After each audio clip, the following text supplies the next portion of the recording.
Всем привет! В эфире передача «Дом, хозяйство и село».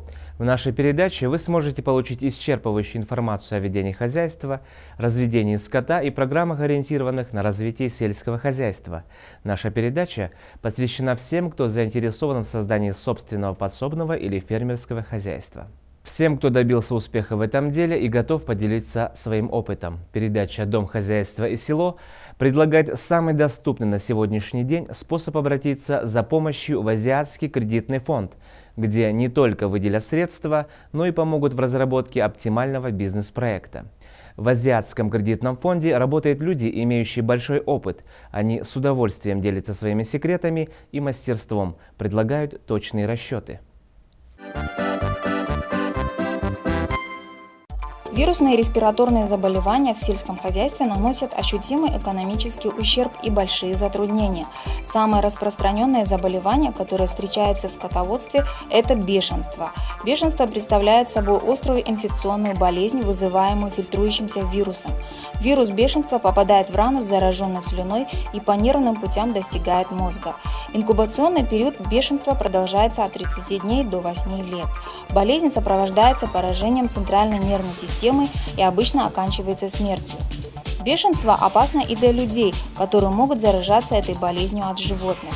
Впервые эта болезнь была зарегистрирована в Великобритании в 1986 году. Болезнь мастит. Мастит по разным причинам делится на заразные и инфекционные. Инфекционный мастит появляется в сосках вымени коровы от таких микроорганизмов, как стафилококк, стрефилококк. Также причиной могут послужить воспаление половых заболеваний. Очень часто встречается и незаразный вид мастита. Возникновению этого заболевания способствуют нарушение правил доения, сквозняки, сырая подстилка, ушиб вымени коровы, а также антисанитарные условия содержания. Определить болезнь животного можно таким образом. Подоить корову в посуду, стянутую черным материалом. Если корова больна, вместе с молоком выделяется неприятный запах, молоко вязкое со сгустками и водянистое с кровью. В таком случае, по указанию ветеринарного работника, соски коровы втирают йодом и камфорным маслом. Сибирская язва представляет собой инфекционную болезнь, которая вызывается сибироязвенной палочкой, образующей споры. Сибироязвенная палочка быстро погибает от солнечного света, высокой температуры, при дезинфекции и от других причин. Но ее споры отличаются большой устойчивостью и могут в течение многих лет сохраняться жизнеспособными в почве. Сибирской язвой заболевают все виды сельскохозяйственных животных. Случаи заболевания этой болезнью встречаются и у людей, связанных в работе с продуктами и сырьем, поступающими от больных животных. Источниками заражения могут быть почва, в которую вместе с трупами павших животных попали споры, корма, зараженные спорами. Заражение может произойти через ранки и ссадины на коже. Больное животное распространяет заразу через кал, мочу, а иногда через кровь, которая попадает на подстилку, в корм, в воду. Инкубационный период болезни может быть от 1 до 14 дней. Смертность при сибирской язве очень высокая. Труп животного сжигают на месте, если падеж произошел на пастбище. Землю, на которой лежал труп, тщательно выжигают, затем обливают раствором хлорной извести или едкого натра. Бруцеллез – это заразная болезнь крупнорогатого скота, протекающая в хронической форме. Возбудителями являются микроорганизмы – бруцеллы, живущие в кале, молоке, моче, последе и плоде животного. Главным признаком заболевания является выкидыш. Бруцеллез не дает явных признаков заболевания, и распознать больное животное по внешнему виду чаще всего невозможно. Для выявления заболевших животных среди крупного рогатого скота проводят лабораторные исследования крови, а среди мелкого рогатого скота внутрикожные прививки препарата, приготовленного из культуры бруцеллезной палочки бруцеллизата. Персонал, обслуживающий больных животных, должен строго соблюдать меры личной профилактики, то есть работать в спецодежде и по окончании работы обеззараживать дезинфицирующим раствором руки и обувь. В предыдущих выпусках мы говорили с вами о разведении крупного рогатого скота, ну а сегодня нам предстоит узнать, какие же бывают у них заболевания и о методах их профилактики. В этой нелегкой, но плодотворной работе по разведению крупного рогатого скота к нам с вопросом обратился фермер.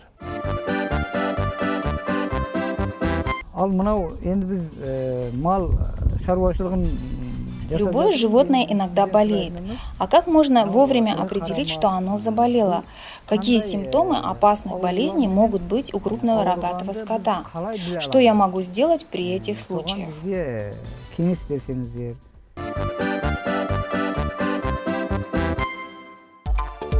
Причинами заболевания домашних животных чаще всего становятся недоброкачественное сено, загрязненная вода, несоответствующие условия.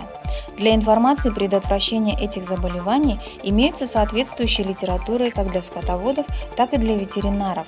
При выявлении признаков заболевания животного животное необходимо изолировать.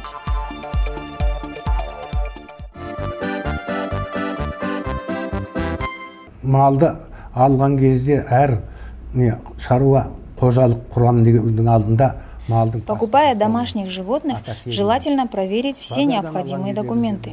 На рынок доставляется скот с разных регионов. У животных не проверяется, имеют ли они наличие каких-либо болезней. Во многих случаях на рынок доставляются животные, не прошедшие лабораторные проверки.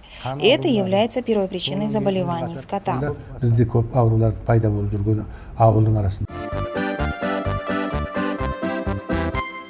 Ал енді мысалы осы ірі қара малдың аурулары туралы тоқталатын болсақ, если акцентировать внимание на заболеваниях скота и крупнорогатого скота в разных областях Казахстана, в том числе в Карасайском районе, встречается туберкулез, сальфоцеллез, гепатит.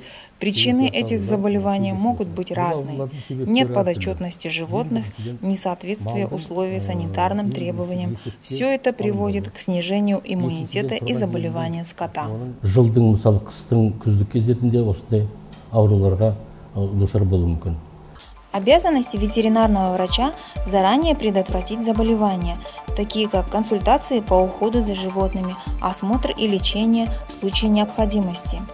Ветеринары также должны проводить общественные меры предосторожности, такие как контроль качества мяса, молока и других продуктов. Былтырғы 2009-2013 жылдары в Карасайском районе в 2009-2010 году было выявлено болезнь САР. Это не редкость среди домашних животных. Но хочу сказать, что сейчас прилагаются усилия для предотвращения этих болезней.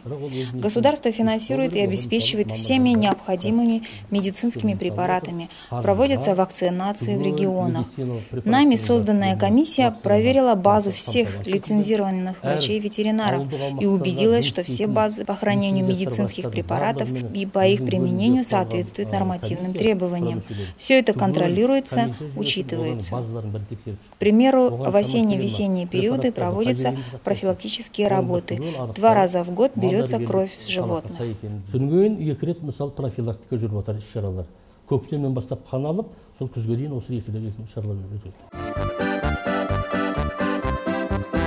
Должен быть паспорт ветеринарной обработки. Прошла обработку, это же не прошло. Вот. В некоторых случаях бывает так, что руки ветеринарных специалистов не доходят до домашнего хозяйства. А иногда домашний хозяин домашнего скота и не хочет это проводить, как будто это возня. Мне кажется, это очень большая ошибка. Здоровые животные – это хорошее диетическое молоко.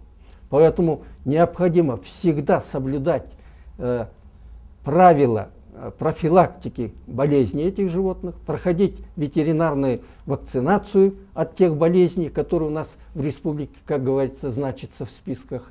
Это обязательные условия. Незаразные болезни не передаются от больных животных к здоровым. Такие виды незаразных болезней появляются из-за неправильного ухода. К примеру, употребление животных грязной водой, загнившими, заплесневелыми ядовитыми растениями, от нехватки витаминов и чистого воздуха. Инфекционные заболевания не распространяются без причины. Они возникают в результате неправильного ухода, к примеру, употребления домашних животных грязной водой с загнившими, заплесневелыми и ядовитыми растениями, в которых есть химикаты, при размещении животных в холодных, грязных и сырых условиях. Также причинами могут стать неправильное функционирование кишечника, пищеварения, болезни легких.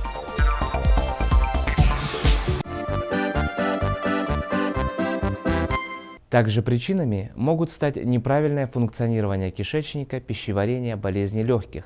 Как поется в старой песне: «Если хочешь быть здоров, закаляйся». А мы призываем крупный рогатый скот к прививкам. Вакцинация – это действие против инфекционного заболевания. Вакцинация имеет несколько видов – российская, зарубежная и другие виды. Состав вакцинации является тоже разным. Вакцинацию проводят исключительно для здоровых животных. Ветеринар обязан 2 раза в год проверять кровь и делать прививки животным и контролировать, чтобы для каждого животного заводилось наличие паспорта по медицинской проверке. Для покупки медикаментов и принятия важного решения вам поможет рубрика «Почем?».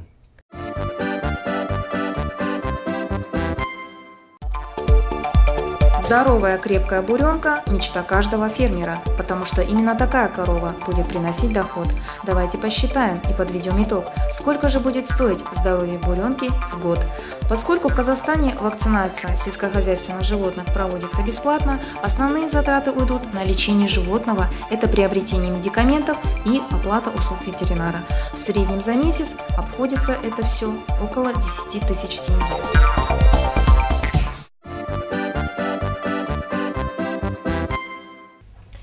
Малды негізінде уақытысымен жем-шөбін беріп тұру керек. Скот нужно вовремя подкармливать. Если условия на зимний период обеспечиваются теплой, глубокой подстилкой, создающей мягкое и сухое ложе, а летом вовремя выводить на пастбище, почаще подкладывать сено и давать воды, только тогда скот будет давать хорошие плоды. Раньше ветеринары проводили проверки.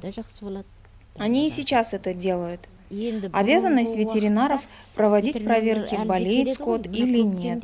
И если выявляется болезнь у животных, их лечат. Если не подлежит лечению, усыпляют. Это и есть создавать хорошие условия.